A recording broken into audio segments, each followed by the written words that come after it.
विधानसभा चुनाव की शुरुआत आज मध्य प्रदेश से हो चुकी है। इसी विधानसभा चुनाव के सीट बंटवारे को लेकर कांग्रेस और सपा के बीच आपसी जुबानी जंग चलती ही रहती थी। देखने को मिला था कभी कांग्रेस सपा पर पलटवार करती है तो कभी सपा कांग्रेस पर पलटवार करती है और अभी तक ये नाराजगी खत्म नहीं हुई है।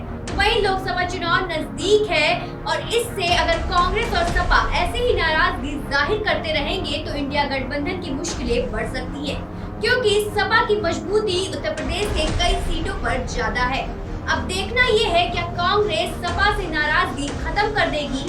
हम आपको दिखाएंगे अपने इस खास रिपोर्ट में। लोकसभा चुनाव से पहले उत्तर प्रदेश में कांग्रेस और सपा में छिड़ी बयानबाजी ने सियासी पारा हाई किया हुआ है।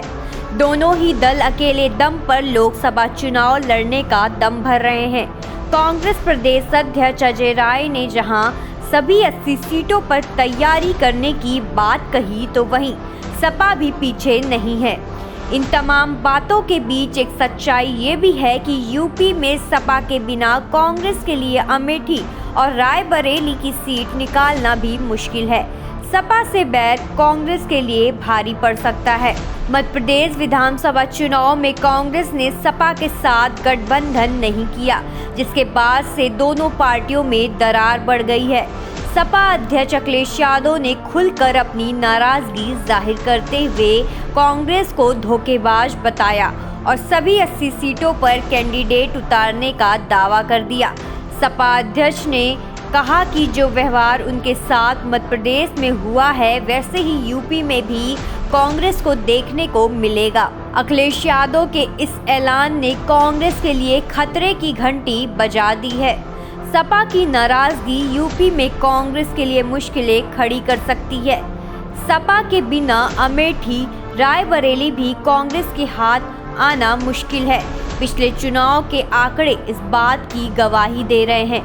2022 में हुए विधानसभा चुनाव में भी कांग्रेस का प्रदर्शन काफी कमजोर रहा है। कांग्रेस को सिर्फ 2 सीटों पर ही जीत मिली। यूपी चुनाव 2022 में अमेठी में बीजेपी के पक्ष में 4 लाख से ज्यादा वोटरों ने मतदान किया। दूसरे नंबर पर सपा रही, जिसे 3 लाख वोट मिले। तीसरे नंबर पे 1 लाख कुछ वोटों के साथ कांग्रेस रही और बसपा के खाते में 46,000 वोट आए। वहीं निर्दलीय को 41,000 वोट मिले। इस लिहाज से अगर देखा जाए तो अमेठी में वापसी के लिए सपा का साथ बहुत जरूरी है। रायबरेली के आंकड़े भी कुछ यही कहानी बयां करते हैं। 2022 में रायबरेली में करीब 10 लाख वोटरों ने मतदान किया। इनमें सपा को सबसे ज्यादा 4 लाख वोट मिले। दूसरे नंबर पर 3 लाख से ज्यादा वोटों के साथ भाजपा रही। तीसरे नंबर पर कांग्रेस को 1 लाख से ज्यादा वोट मिले और बसपा 1.03 लाख वोट के साथ चौथे नंबर पर रही। कांग्रेस का ये हाल तब है जब यहां से कांग्रेस की शीर्ष नेता सोनिया गांधी सांसद है। जाहिर है कि यहां भी बिना सपा के कांग्रेस कुछ नहीं है। यूपी में कांग्रेस भले ही काफी मेहनत कर रही है, लेकिन जमीन पर अब भी उसका संगठन नहीं है।